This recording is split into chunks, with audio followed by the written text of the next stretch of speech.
जय प्रहार. मी स्वपन परदेशी, प्रहार सेवक, इगतपुरी तालुका. माननीय माजी राज्यमंत्री तथा शेतकरी पुत्र, शेतकऱ्यांचे दिव्यांगांचे कैवारी बच्चूभाऊ कडू यांनी 11 एप्रिल रोजी रात्री 12 वाजता सर्व महाराष्ट्रातील आमदार यांच्या घरासमोर टेंबा आंदोलन आयोजित केले आहे.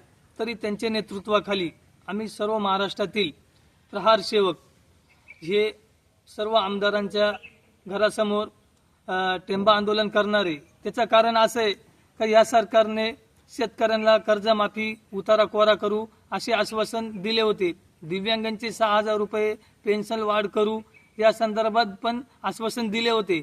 आजपर्यंत या सरकारने दिव्यांग, शेतकरी, कष्टकरी, शेतमजूर, कामगार, सर्वसाधारण जनतेसाठी काहीच एक उपाययोजना केलेली नाही आहे. तरी या संदर्भात आम्ही महाराष्ट्रातील सर्व आमदारांना रात्री 12 वाजता जागे करून हे सांगणार आहोत की शेतकऱ्यांचा प्रश्न, दिव्यांगांचा प्रश्न, सर्वसाधारणांचा प्रश्न हा तुम्ही विधानसभेमध्ये उपस्थित करावा आणि हे शेतकरी, कष्टकरी, वंचित या घटकांना न्याय मिळावा.